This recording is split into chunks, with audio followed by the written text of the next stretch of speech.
Swagatham, welcome, Vanakkam, Jai Hind. Through this video, I propose to share with you some reflections on the recent attacks on the Christian community as people belonging to that community were celebrating the birth of Jesus Christ or the Christmas. In this video, I do not propose to chronicle the various episodes around the Christmas time in which Christians who were celebrating Christmas were attacked, threatened, and humiliated.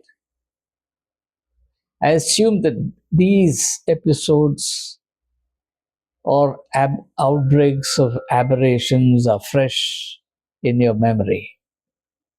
Here, my concern is entirely with the evident signs that we are becoming a society in which injustice can be directed against the powerless people without any fear of consequences, particularly legal consequences.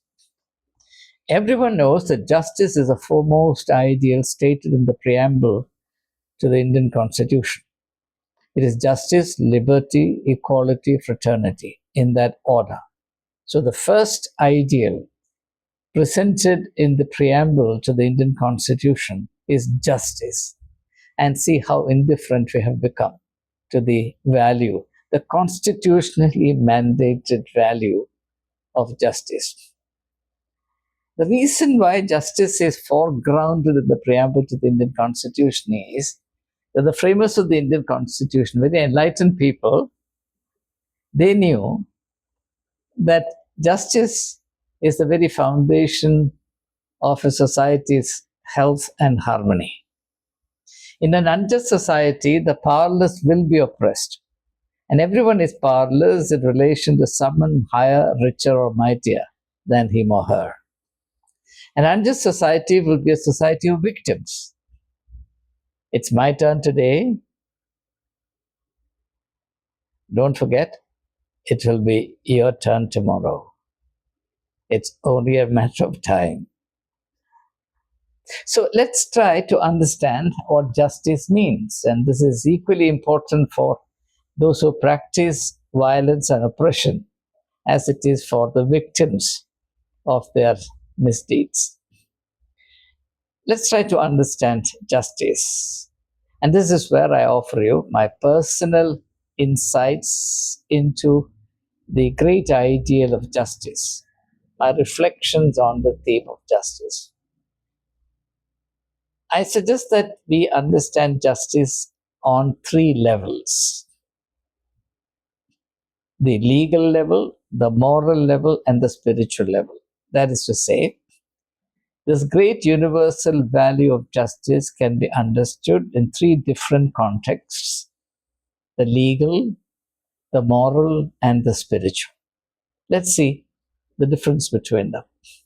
First, there is a legal understanding of justice. Legally understood, justice results from respecting the right of others. This is the simplest definition I can give. Justice results from, or justice demands, that we respect the rights of others, even as we expect that our rights be recognized and protected. For example, the Constitution of India recognizes freedom of right as a fundamental, freedom of religion as a fundamental right.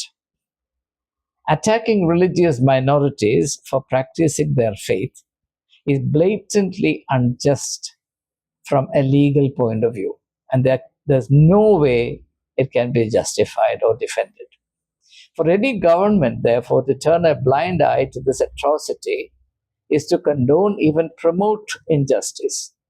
It is an undeniable fact that the religious freedom of minorities will be in danger only if those in power permit or promote it. So, the recent attack on Christians during the Christmas season casts a shadow on the culture of governance at the present time. It shows the Modi government in a poor light, both nationally and globally. Secondly, there is a moral idea of justice. So far, I was saying something about the legal idea of justice. Now, from the legal, we proceed to the moral idea of justice. In the legal idea of justice, we respect the rights of others not because the law of the land requires us or will punish us if we don't. We respect the rights of others because we are inwardly urged to do so. There's something within us that urges us, in fact, compels us, motivates us in a strong manner to respect the rights of others and to treat others with justice. We may call it our conscience, we may call it a sense of fellow humanity, but whatever it is, there is an inner power that urges us and requires of us to treat others justly and compassionately. Hence, the teaching in all religions: treat others as you would like to be treated. The Hindu fanatics who attack Christians for celebrating Christmas were treating defenseless Christians in the manner they themselves would never like to be treated. In fact, it's only because they are assured that they will never be treated in this manner that they feel emboldened to treat defenseless Christians in this manner. So their actions were not illegal, but their actions were not only illegal but also immoral. And acting immorally for the sake of a religion, say in this case Hinduism, is a serious insult to that religion. Let me repeat that idea. What the Hindu fanatics who attacked Christians at the time of Christmas were doing was not only illegal but also immoral. And acting immorally, apparently for the profit, for the advantage, for the sake of a religion, in this case Hinduism, is a serious insult to that religion. Now, there is the third idea. So far, we have examined the legal idea of justice, the moral idea of justice. Now, I proceed to the third idea of justice, which is the spiritual idea of justice. And this is what I want to really focus on. And I invite you to join me in this exploration. The best example of this idea of justice is found in a particular teaching by the Lord Jesus Christ, who said, "Love your enemies and pray for those who persecute you."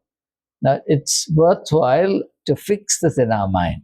I remember reading this when I was 14 or 15 years old, and I committed this to memory because it struck me as something so profound, something that I couldn't understand, but it spoke to me so powerfully. And the question was, really, is it possible?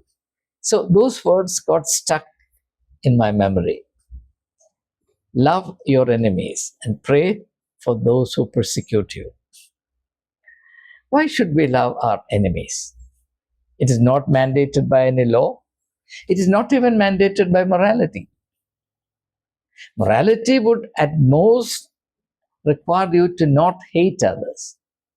But there's no morality, there's no moral code in the world which requires of you that you love those who ill-treat you and those who practice enmity towards you. So why should we love our enemies? Well, because we know that enmity is an aberration. I'll go very slowly here because everything has to be sunk, everything has to be engaged with so that it sinks into our understanding, our consciousness. Because we know that enmity is an aberration. Please pardon me. Enmity is a form of sickness. Normal people do not harbor aberrations or gloat over them. Only those who are sick do so. What should we do with sick people? Well, help them to be healed, isn't it? How can we help them to heal? Surely not by becoming sick like them, by imbibing or by accepting the virus of enmity. Praying for those who persecute us or those who practice enmity towards us can have a double benefit. First, we ensure that we do not get infected by the sickness of enmity. Secondly, that's the best we can do to convince those who hate us that they are doing no good to themselves in hating us, and also that we do not merit their enmity. Here I am reminded of a profound idea from Hegel's early writings on Christianity, if you're interested. Hegel writes, the power of the spiritual, the power of the spirit, is proved by engaging the negative and transforming the negative into a new being. It's a very profound idea. In fact, Hegel captures the meaning of Jesus' teaching more profoundly than anybody else I have ever read. Let me read that statement. In fact, these words by Hegel also stuck to my mind as clearly as Jesus' words. He says, the power of the Spirit is manifested in engaging with the negative and transforming the negative into a new being. So the enemy becomes a friend. That's a new being. The transformative and liberating power of the Spirit will not be as evident in normal situations. The convincing proof that we are spiritually healthy is that we have the inner strength to love our enemies, and by doing so, become the means by which they are healed of their sickness, the sickness of hate, violence, and enmity. The requirement to love one's enemies does not exist in any law or constitution. It doesn't exist also in the universal idea of morality. It belongs only to the realm of spiritual morality. At this point, an important question arises. Are Indian Christians spiritually mature enough to love their enemies? This is a question that the Indian Christian community as a whole needs to keep in mind now and for the days ahead. A second question too arises. Is it feasible or possible to love one's enemies? Fortunately, a lady has answered that question for us. We all know her name. It is Gladys Staines.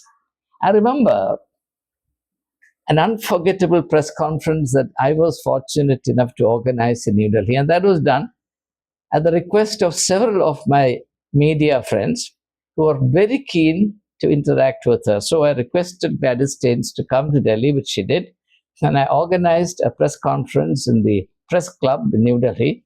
That was easily the most intense and widely attended press conference I have ever seen. And one of the questions that the press people asked her was, how was it possible for her to say that she forgave the assassins of her husband and 2 children? Every one of them said, this is mind-boggling. We can't even think of it. And to that, Gladys Staines, in a very simple, innocent manner, said, what else could I have said?